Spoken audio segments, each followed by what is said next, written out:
مشکل مضمون ہے، شامل ہو پائیں گے یا نہیں ہو پائیں گے؟ بڑی محبت فرما رہے ہیں آپ تمام حضرات. یہ ساری عزتیں تجھے ملیں گی، شرط یہ ہے تجھے میری بیٹی بطول کی کنیز بن کے رہنا پڑے گا. اگر بطول کی کنیز بن کے رہے گی پھر تو باپ کے لیے رحمت ہے. اگر بطول کی کنیز بن کے رہے گی تو پھر شوہر کے ایمان میں حصے دار ہے. اگر بطول کی کنیز بن کے رہے گی تو جنت تیرے قدموں میں ہے. اگر بطول کی کنیز ہے پھر تو کسی جھونپڑی میں بھی رہتی ہے تو یہ ساری عزتیں تیری ہے، رحمت بھی ہے، ایمان میں حصے دار بھی ہے، جنت تیری اولاد کی تیرے قدموں میں ہے. اگر بطول کی کنیز ہے، جھونپڑی میں بھی رہتی ہے تو یہ ساری عزتیں تیرا مقدر ہیں. اور اگر تو بطول سے دور ہے پھر چاہے نبی کے گھر میں رہ جائے.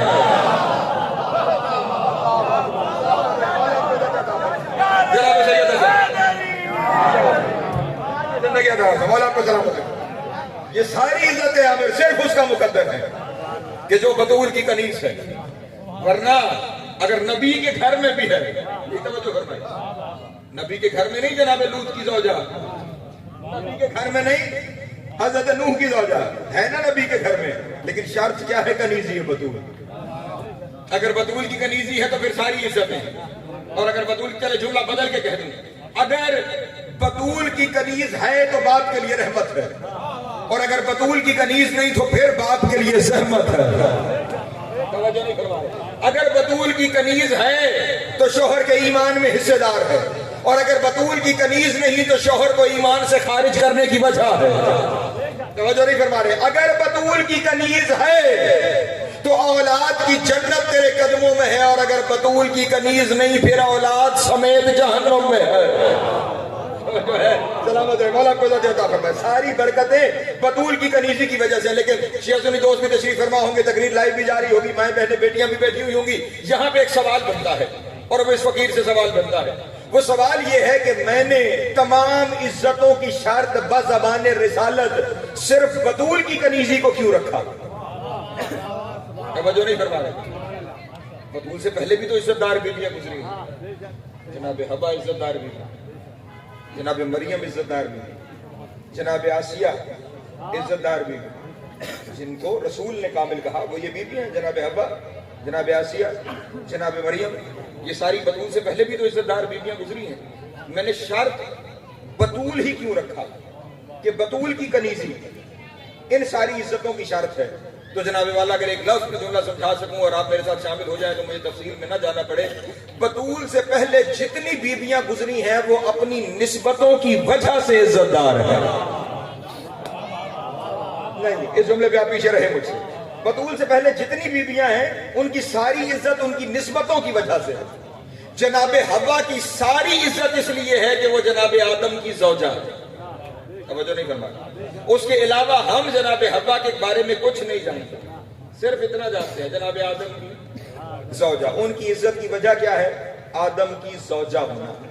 توجہ نہیں فرمایا. آدم کی نسبت سے عزت دار ہے، اور کوئی وجہ ہمارے سامنے نہیں. جناب مریم کس لیے عزت دار ہے؟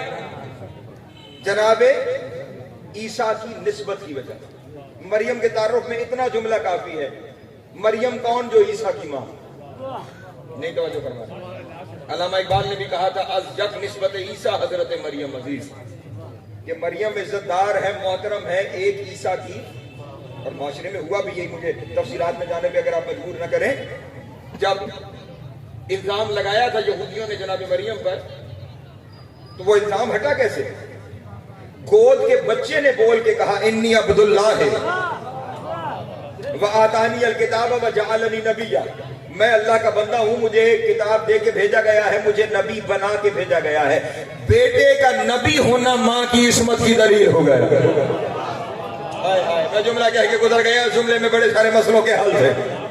بیٹے کا نبی ہونا ماں کی عصمت کی دلیل ہو گیا. تو جناب مریم کے لیے فقط یہ ایک عزت کافی کہ وہ جناب عیسیٰ کی ماں ہے. عزت دار کس وجہ سے ہے؟ نسبت کی وجہ سے. حوا آدم کی نسبت کی وجہ سے، مریم جناب عیسیٰ کی نسبت کی وجہ سے. جناب آسیہ اپنے معاشرے میں اس لیے عزت دار تھی کہ حاکم وقت کی زوجہ تھی. نہیں توجہ فرمائیں. زوجہ فرعون تھی اس لیے اپنے معاشرے میں عزت دار تھی. ہمارے لیے عزت دار اس لیے ہے کہ نبی گود میں پالا ہے. توجہ نہیں فرما رہے. ہمارے لیے ساری عزت کی وجہ کیا ہے کہ موسیٰ جیسا نبی گود میں پالا ہے. توجہ فرمائیے گا, موسیٰ جیسا نبی گود میں پالا ہے, اس لیے ان کی عزت ہے موسیٰ کی نسبت سے, حوا کی عزت آدم کی نسبت سے, مریم کی عزت عیسیٰ کی نسبت سے. توجہ اذان محترم, آسیہ کی عزت موسیٰ کی نسبت سے. کائنات میں جتنی عزت دار بیویاں ہوئی ہے, ہر ایک کی عزت اس کی نسبت کی وجہ سے ہے. بطول کائنات میں واحد وہ بیوی ہے جو نسبتوں سے عزت لیتی نہیں, نسبتوں کو عزت دار بناتی ہے.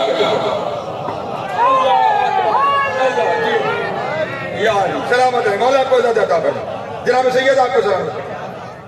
شہزادی کائنات کی وہ واحد ہستی ہے جو اپنی نسبتوں سے عزت لیتی نہیں, نسبتوں کو عزت دار. گو کہ بطول کی نسبتوں جیسی نسبت بھی کسی کی نہیں, اس میں بھی شک کوئی نہیں. بطول کی نسبتوں جیسی نسبت بھی. میں موضوع پہ رہا تھا تو جناب حوا کی عزت اس لیے کہ آدم کی زوجہ, شوہر آدم ہے اس لیے عزت دار ہے. یہ نسبت ہے نا, بطول کی بھی نسبت ہے, شوہر بطول کا بھی ہے. لیکن حوا اور بطول کے شوہر میں فرق یہ ہے, حوا کا شوہر بننے والا ہے, بطول کا شوہر بنانے والا. اللہ اکبر, سلامت ہے, مولا کو عزت عطا فرمائے. جناب سید آپ کو سلامت ہے کہ بننے اور بنانے والے میں بڑا فرق ہے. کہ اس کا شوہر بننے والا ہے, اس کا شوہر بنانے والا ہے. پھر عزت دار ہونے کی میں نے کہا نا نسبتیں, اگر صرف نسبتوں پہ بات کریں, مریم کا بیٹا عیسیٰ, یہی نسبت ہے نا کہ عیسیٰ کی ماں ہے اس لیے بڑی عزت دار ہے. میں نے کہا بطول گو نسبتوں سے عزت لیتی نہیں ہے, لیکن بطول کی نسبتوں جیسی نسبت بھی کسی کی نہیں ہے. مریم کی نسبت عیسیٰ کے ساتھ, لیکن عیسیٰ ہے کون جو بطول کے 12ویں بیٹے کے پیچھے نماز پڑھے گا. سلامت ہے, مولا کو عزت عطا فرمائے. جناب سید, ہاں بلکہ یہ جملہ میرے سامنے آ گیا تو اپنے دوستوں کے سامنے کہتا چلو جب میرے مولا تشریف لائیں گے خانہ کعبہ کی دیوار کے سائے میں تو عیسیٰ بھی آ جائیں گے. میرے مولا جناب عیسیٰ کو کہیں گے تقدم یبن مریم. توجہ فرمائیے گا, مریم کے بیٹے آگے بڑھ, نماز پڑھا, تقدم یبن مریم. کسی وجہ سے امام نے فرمایا تقدم یبن مریم, مریم کے بیٹے آگے بڑھ. اور مریم کا بیٹا کہے گا مریم کے بیٹے کی کیا جرت کہ وہ بطول کے بیٹے کے آگے کھڑا ہو. اللہ اکبر, سلامت ہے, مولا آپ کو عزت عطا فرمائے. جناب سید آپ کو سلامت رکھے. تو اس نسبت کا بھی معاملہ کوئی نہیں. اور پھر جناب آسیہ اپنے معاشرے میں اس لیے عزت دار تھی کہ جناب آسیہ نے اپنے معاشرے میں اس لیے عزت دار کہ فرعون کی زوجہ ہے, اپنے معاشرے کی عزت اسی لیے تھی نا. جملہ ہدیہ کر دو عامر, اگر آپ کا یہ مجمع یہ جملہ لے سکے تو مجمع. آسیہ کا شوہر وہ ہے جو ساری زندگی کہتا رہا مجھے خدا مانو, میں خدا ہوں مجھے خدا مانو, میں خدا ہوں مجھے خدا مانو. آسیہ کا شوہر ساری زندگی منواتا رہا, کہتا رہا میں خدا ہوں مجھے خدا مانو, میں خدا ہوں مجھے خدا مانو, اور ماننے کو کوئی نہ آیا. اور ادھر بطول کا شوہر وہ ہے جو ساری زندگی کہتا رہا میں اللہ نہیں, میں اللہ نہیں, میں اللہ نہیں. دنیا آج بھی سر جھکائے ہوئے کہہ رہی ہے تو ہی سمجھ آ رہا. سلامت ہے, مولا آپ کو عزت عطا فرمائے. جناب سید آپ کو سلامت رکھے. تو بطول کی نسبتوں جیسی نسبت بھی کسی کی نہیں ہے, لیکن بطول نسبتوں سے عزت لیتی نہیں, بطول نسبتوں کو عزت دار بناتی. ہاں نسبتیں کیا ہیں؟ مصطفیٰ جیسا بابا, علی جیسا شوہر, حسنین جیسے بیٹے. اور جملہ ہدیہ کر دوں, یہ بطول کے لیے اپنی جگہ پہ یقیناً عزت کی بات ہے کہ مصطفیٰ کی بیٹی ہے, لیکن یہ اس سے بڑی عزت مصطفیٰ کے لیے ہے کہ بطول کا بابا ہے. نہیں توجہ فرما رہے, یہ عزت رسول خدا کے لیے ہے کہ وہ جناب سیدہ کے بابا ہے. علی کی زوجہ ہونا بڑی بات ہے, لیکن علی کے لیے بطول کا شوہر ہونا اس سے بڑی بات ہے. ہائے ہائے, نہیں توجہ فرما رہے. ہاں بطول کے لیے حسنین جیسے بیٹے ہونا بڑی بات ہے, لیکن حسنین کا بطول کا بیٹا ہونا.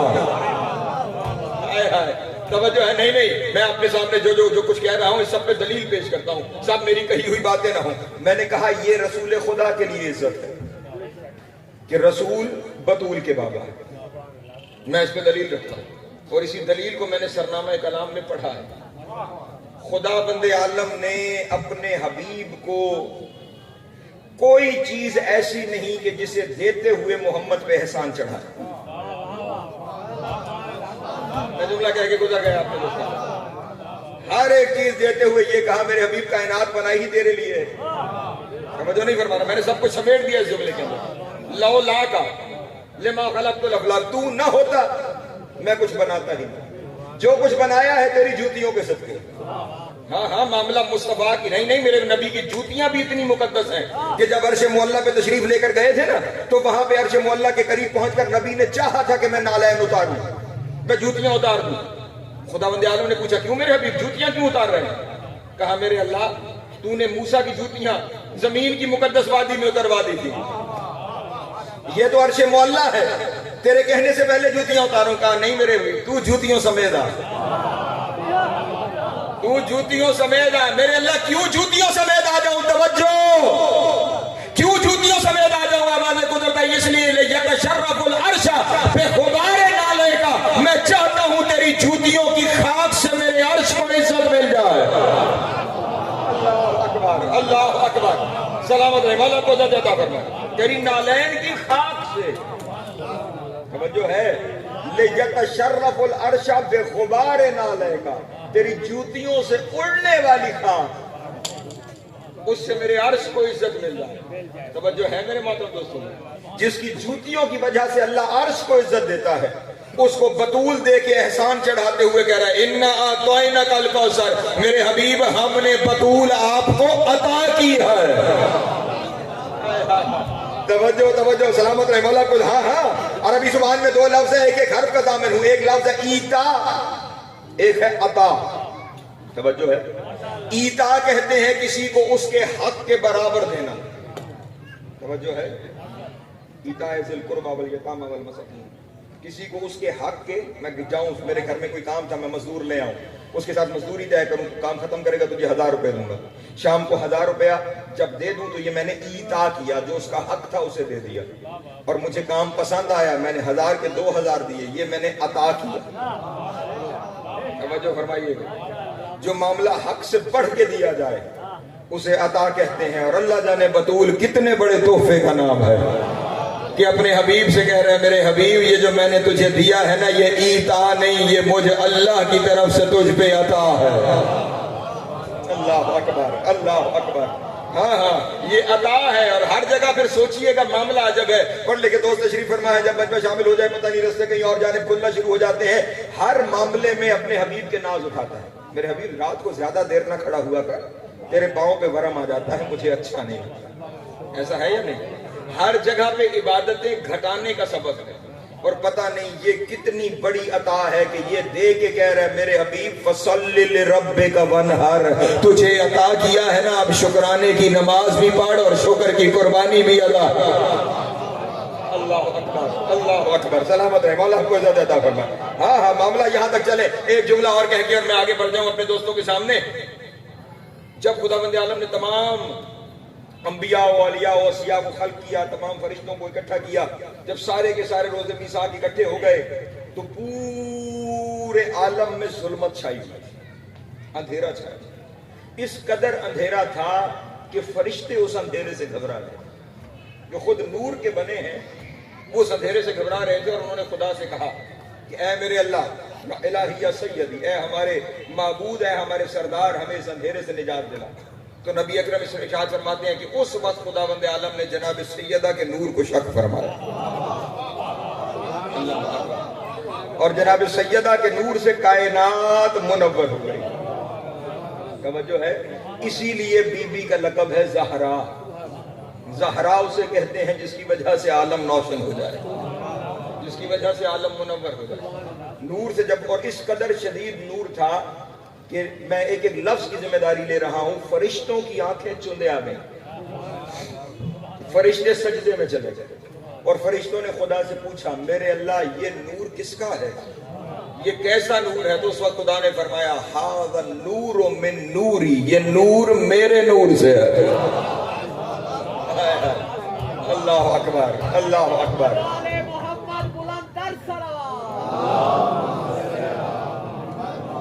یہ نور میرے نور سے ہے۔ فرشتوں نے سوال کیا میرے اللہ یہ ہمارے سامنے تو اس نور سے عالم کو منور کر دیا، کبھی اس نور کو کائنات میں ظاہر بھی کرے گا؟ اس وقت خداوند عالم نے ارشاد فرمایا ہاں میں اس نور کو اپنے آخری نبی کے ذریعے ظاہر کروں گا، اور اس نور کے اس سے ظاہر ہونے کی وجہ سے وہ سید الانبیاء کہلائے گا۔ نہیں توجہ فرمائی، اس نور کے اس سے ظاہر ہونے کی وجہ سے۔ نہیں میں دلیل آپ کے سامنے موجود ہے، بھئی دیکھو نا ہمارے نبی سید الانبیاء ہے، سلطان الانبیاء۔ وجہ کیوں سید الانبیاء ہے، کیوں سلطان الانبیاء ہے؟ اگر نبی تو 1,24,000 اور بھی ہے، اگر رسول تو وہ 313 اور بھی ہے، اگر اولے لازم تو وہ 4 اور بھی ہے، اگر صاحب شریعت تو وہ 7 اور بھی ہے۔ توجہ نہیں فرما رہے؟ اگر صاحب کتاب تو 3 اور بھی ہے کہ جن کے پاس کتابیں ہیں۔ یہ ساری چیزیں تو جو میرے نبی کے پاس ہیں اوروں کے پاس بھی ہے، نبوت اوروں کے پاس بھی، رسالت اوروں کے پاس بھی، اولے لازم ہونا اوروں کے پاس بھی، شریعت اوروں کے پاس بھی، کتاب اوروں کے پاس بھی۔ پھر باقی میں اور اوروں میں فرق کیا ہے؟ فرق یہ ہے باقی کسی کے گھر زہرا نہیں، میرے نبی کے گھر زہرا۔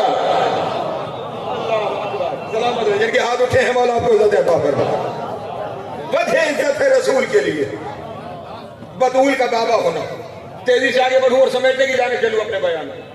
علی کائنات میں ساری فضیلتوں کا مظہر ہی علی ہے، بلکہ میں نے کبھی کہیں جملہ کہا تھا اور وہ جملہ آن ریکارڈ آ چکا ہے، فضیلت کہتے ہی اسے ہیں جو علی کے دامن سے وابستہ ہو۔ جو علی کے قریب نہیں وہ فضیلت نہیں، فضیلت بس وہ ہے جو علی کے دامن سے وابستہ ہے۔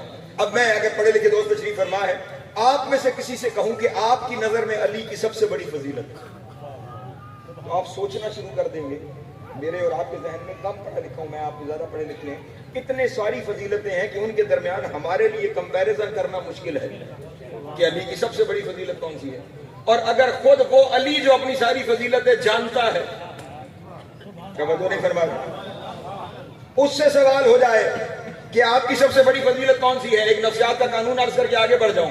انسان اپنی سب سے بڑی فضیلت کا تذکرہ اپنے دشمن کے سامنے کرتا ہے۔ نہیں توجہ فرما رہے، کہیں دشمن کے مد مقابل آ جائیں، ذاکرین نظام تشریف فرما ہے، تو وہاں پہ اپنی سب سے بڑی فضیلت کا تذکرہ کیا جاتا ہے تاکہ سامنے والا کوئی کتنا ہی قداور کیوں نہ ہو میری اس فضیلت تک نہ پہنچ سکے۔ ایک دفعہ غریب شام نے ایک خط لکھا تھا میرے مولا کو، اور اس نے کچھ اپنی چیزیں گنوائی تھی کہ میرے پاس یہ فضیلتیں موجود ہیں، اور اب میرے مولا امیر نے اس کے جواب میں خط لکھنا تھا کہ میرے پاس کون کون سی فضیلتیں موجود ہیں۔ علی کے سامنے فضیلتوں کا پہاڑ لگا ہوا تھا، اور اس سارے پہاڑ میں سے علی نے سر برق جو فضیلت لکھ کر قلم توڑ دیا، وہ فضیلت یہ تھی، تجھ جیسا میرا مقابلہ کرے گا جانتا ہے میں وہ ہوں جو بطول کا شوہر ہے۔ اللہ اکبر، اللہ اکبر، سلامت رہے، مولا کو دم دیتا ہے، جناب سید آپ کو سلامت رہے، تجھ جیسا میرا مقابلہ کرے گا حیدری، تیری جرأت ہے کہ تو میرا مقابلہ کرے، میں تو وہ ہوں جو بطول کا شوہر ہوں۔ میں لفظ کہہ کے گزر گیا ہوں، میں تو وہ ہوں جو میں نے لفظ بطول جو امیر نے استعمال کیا ہے، یہی تو پیغام دینا تھا۔ آپ میں سے آپ سے بہتر کون جانتا ہے بطول کے معنی کیا؟ میں زیادہ تشریح میں جاتا ہی نہیں، جسے مصلی پہ آنے کے لیے وضو کی ضرورت کبھی نہ پڑے اسے بطول کہا جاتا ہے۔ سلامت ہے، مولا کو جاتا ہے، میرے پاس ایسے اچھی تعریف میرے پاس آسان لفظوں میں کوئی موجود نہیں ہے۔ اور پھر اس بطول کا شوہر ہونا، ہائے ہائے، توجہ ہے، سلامت ہے، مولا کو عطا فرمائے۔ علی جیسے شہنشاہ کے لیے عزت ہے بطول کا شوہر ہونا۔ بس بیان بالکل آخری مرحلوں میں داخل ہو چکا۔ حسنین کریمین کتنے بڑے شہزادے ہیں، جوانان جنت کے سردار۔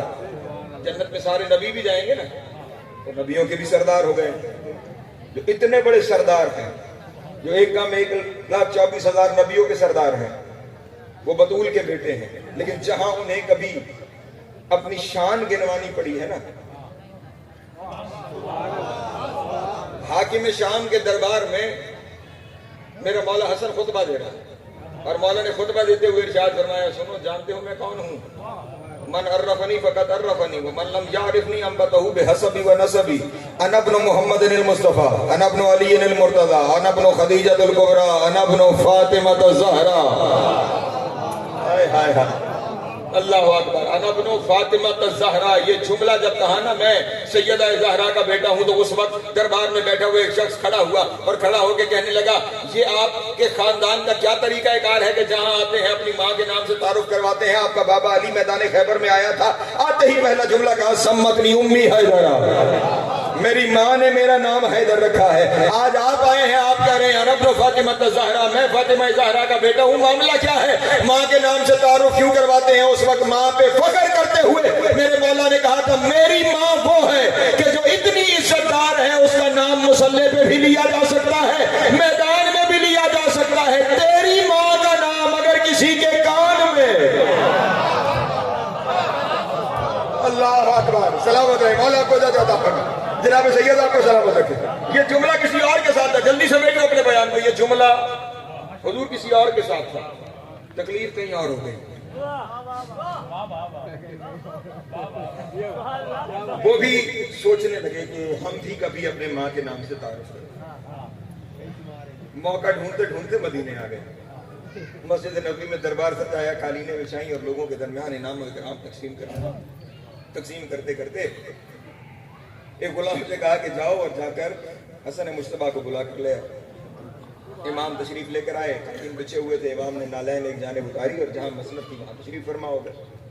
اس نے اپنے ایک ساتھی کو کہا کہ کوئی ہدیہ، اس نے ایک تشت پیش کیا جس تشت میں کم از کم جو لکھا گیا ہے وہ 3 لاکھ سونے کے دینار لکھے جو اس تشت میں رکھے گئے، پیش کیے۔ امام نے دیکھا، اس کی طرف دیکھے، کہا کیوں دیا ہے یہ مجھے؟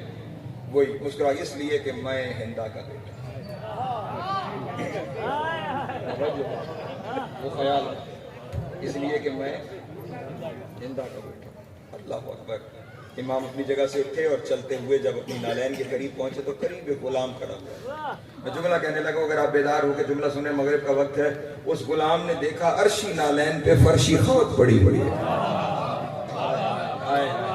اس کا سلامت رہے، مولا آپ کو عزت عطا فرمائے۔ اس نے نالین مبارک اٹھائی اور اپنا امامہ کھولا، پگڑی کھولی، پگڑی کھول کے امام کی نالین کو صاف کیا۔ پگڑیاں وہی عزت دار ہیں جو ان کی جوتیوں پہ جھک جائے۔ آپ کو عزت عطا فرمائے۔ نالین کو صاف کر کے امام کے سامنے رکھا۔ امام نے نالین کو زیب پا کر کے سر سے پاؤں تک اسے دیکھ کے کہا یہ جو کچھ پڑھا ہے نا تو لے جا۔ توجہ، یہ 3 لاکھ سونے کے درہم و دینار یہ تو لے جا۔ غلام اتنا بڑا مال دیکھا اور فوراً اٹھا کے جو چلنے لگا تو اب یہ اپنی جگہ پہ بیٹھے ہوئے مچلنے لگا اور کہنے لگا اتنا بڑا مال تھا، اتنا بڑا مال تھا، ایک غلام کو دے دیا، کیوں دے دیا آپ نے؟ امام نے اس وقت زیر لب مسکراتے ہوئے صرف اتنا کہا تو نے مجھے کس لیے دیا؟ اس نے کہا اس لیے کہ میں ہندا کا بیٹا ہوں۔ امام نے کہا میں نے اس لیے لٹا دیا کہ میں زہرا کا بیٹا۔ اللہ اکبر، اللہ اکبر، سلامت رہے، مولا آپ کو عزت عطا فرمائے۔ جناب سیدہ سلامت رکھے، جن کے ہاتھ رکھے، جناب سیدہ آپ کو عزت عطا فرمائے۔ حیدری، جوڑتے ہوئے ہاتھ کبھی کسی کے بات نہیں۔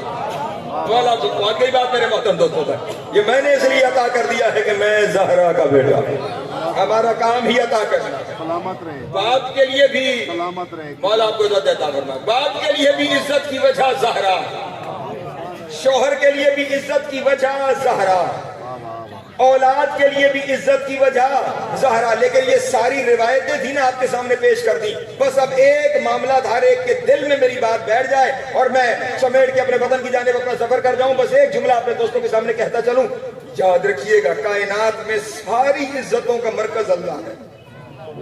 ایسا ہے یا نہیں؟ ہاں، العزت للہ جمیعا، ساری عزت کس کے لیے؟ اللہ کے لیے ہے۔ اس سے اللہ ہے جو عزتیں بانٹتا ہے۔ یہ بات ذہن میں آ گئی، اب اگلی بات کہوں اور پھر نتیجہ دوں۔ اگلی بات یہ ہے کہ ہر جگہ وجہ تعارف وہ ہوتا ہے کہ جو معروف ہو۔ توجہ ہے، آپ میں سے کوئی میرے والد گرامی کو نہیں جانتا، مجھے جانتے ہیں آپ ہیں۔ اگر کبھی وہ یہاں پہ تشریف لے آئیں تو تعارف ہوگا یہ باقر نقوی کے والد ہیں، ٹھیک ہو گیا۔ کچھ جگہ ایسی ہیں جہاں لوگ مجھے نہیں جانتے، انہیں جانتے ہیں۔ میں وہاں جاؤں گا تو تعارف ہوگا فدا حسین شاہ کا بیٹا ہے۔ توجہ ہے، یعنی جو جہاں معروف ہوتا ہے لوگوں میں وہی وجہ تعارف ہوتا ہے۔ اور ابھی میں نے آپ کے سامنے کہا ساری عزتوں کا مرکز اللہ ہے، اور ایک دن سارے عزت دار ایک چادر کے نیچے جمع ہو گئے.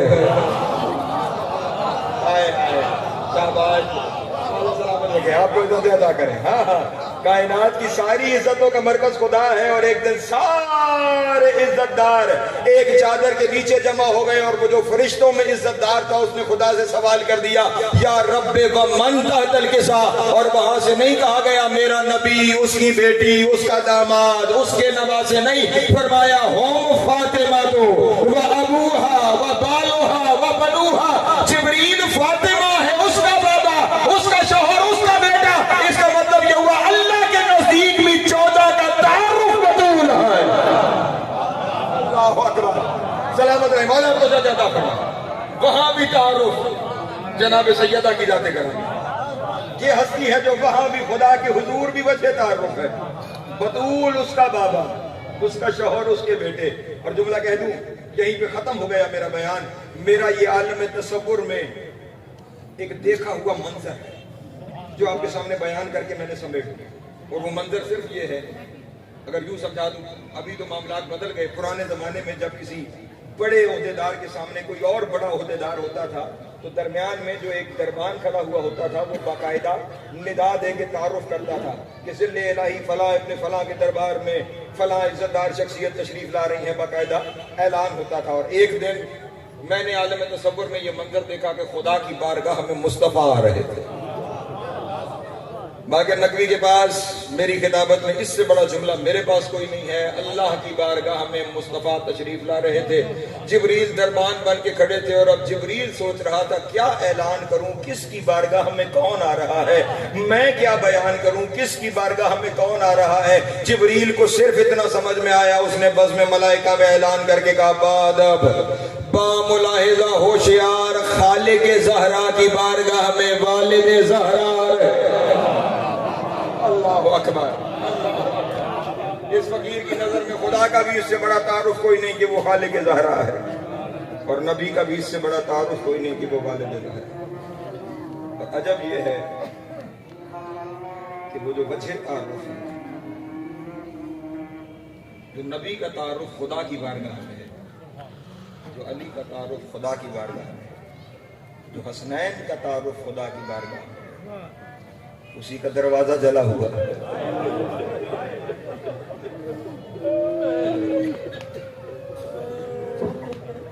وہی اعلان کرتے ہوئے دکھائی دے رہی ہے، بابا جو مصیبتیں مجھ پہ آئی ہیں اگر دلوں پہ آتی تو دل سیاہ راتوں میں تبدیل ہو جاتے، اگر پہاڑوں پہ آتے تو پہاڑ ریزہ ریزہ ہو جاتے. بی بی کے مصائب جو بھی شخصیت ہیں آخر میں وہ آپ کے سامنے بیان کریں گی، لیکن یہ فقیر اتنا کہنا چاہتا ہے، یہ بی بی اپنے بابا کا تعارف تھی، لوگوں نے کئی گھنٹے دربار میں کھڑے رکھا. اس کی بیٹی اپنے بابا کا تعارف تھی، وہ کئی دن دربار کے باہر کھڑے. اجرو اجرو اجرو. دونوں ماں بیٹیاں بڑی زخمی ہیں. ماں کے زخموں کی تعداد آخری ذاکر آپ کے سامنے بیان کر دیں گے. میں بیٹی کا صرف ایک زخم بیان کر کے اور سمیٹنے لگا ہوں اپنے بیان کو. کربلا سے لے کر کوفہ تک، اور کوفہ شہر میں علی کی بیٹی نے وہ خطبے دیے کہ شہر موستر ہونے لگے، لوگ ابن زیاد کے باغی ہونے لگے. ابن زیاد نے یزید کو پیغام بھیجا کہ ان کے یہاں رہنے کی وجہ سے لوگ باغی ہونے لگے. اس نے کہا جلدی ان کو میرے پاس شام بھیج. جب شام کے لیے روانہ کرنے لگے نا، اس وقت ایک شخص نے ابن زیاد سے کہا کوئی ایسا طریقہ کر علی کی بیٹی بولنا چھوڑ دے. صرف اپنے حصے کی ڈیوٹی کے لیے کوئی ایسا طریقہ کر علی کی بیٹی بولنا چھوڑ دے. بڑا ظالم تھا، سر کو جھکا کے کہنے لگا میں نے کوئی ظلم چھوڑا تو نہیں. ویسی والے لفظ ہی ہوتے ہیں، میں نے کوئی ظلم چھوڑا تو نہیں، میں نے اس کے سامنے اس کے بیٹے مروا دیے، میں نے بہن کے سامنے بھائیوں کو ذبح کروا دی، میں نے اس کی سب سے بڑی دولت اس کی چادر اس کے سر سے چھین، میں نے بے پلان اونٹوں پہ بٹھا کے اتنا لمبا سفر کروایا. یہ سب کچھ ہونے کے باوجود ابھی تک بول رہی ہے تو اور میں کیا کروں. ایک ظالم کھڑا ہوا اور اٹھ کے کہنے لگا ابن زیاد انسان کی فطرت ہے اگر اسے سونے نہ دیا جائے، آئے آئے آئے اللہ اکبر، میں نے لفظ کہہ دیا ہے، اگر اسے سونے نہ دیا جائے تو پھر اس کے بولنا بند ہو جاتا ہے۔ یہاں سے آگے سارے رستے میں کوشش کر بطول کی بیٹی سونے نہ پائے۔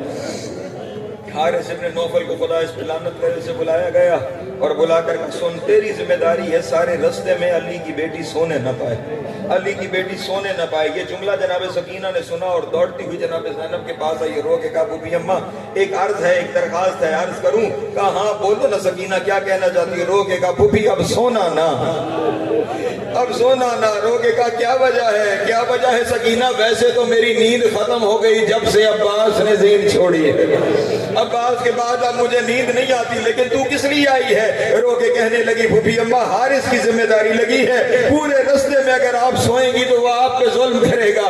بس یہ سننا تھا کہ قافلہ روانہ ہو گیا، چلتے چلتے یہ قافلہ ایک مقام ہے جسے حمص کہتے ہیں، اس مقام پہ یہ آ کے قافلہ رکا، کڑکتی دھوپ کے اندر اولاد علی و بطول کو بٹھایا گیا۔ یزید کی فوج اور جانوروں کے لیے خیمے لگائے گئے، وہ سارے سائے میں بیٹھے تھے، کڑکتی دھوپ میں بطول کی اولاد بیٹھی تھی۔ ایک جھاڑی کے پاس علی کی بیٹی کو جگہ ملی، اور میں نہیں جانتا یہ امتحان کا کون سا منظر تھا کہ اس جھاڑی کے پاس بیٹھ کے اللہ جانے کیوں علی کی بیٹی نے آنکھیں بند کر لی۔ علی کی بیٹی کی آنکھوں کا بند ہونا تھا، ایک ظالم نے اس نوفل سے کہا تیرے ذمہ لگا تھا نا سونے نہ پائے، وہ دیکھ سو گئی ہے۔ یہ سننا تھا، اس نے گھوڑے کی گردن سے کوئی چیز کھولی اور وہ علی کی بیٹی کی طرف دوڑنا شروع ہوا۔ جناب سکینہ نے دیکھا حسین کی بیٹی بھی دوڑی، لیکن بچی تھی پیچھے رہ گئی، وہ ظالم پہلے آ گیا۔ اس نے کوئی ایسا ظلم کیا کہ علی کی بیٹی ایسے تڑپی، رسیاں ٹوٹ گئی اور سر سے خون کا فوارہ برآمد ہوا، اور دونوں ہاتھوں میں خون لے کے مدینے کی طرف دیکھ کے کہا نانا محمد آؤ دیکھو آپ کے دین کو بچاتے بچاتے آپ کی بیٹیاں۔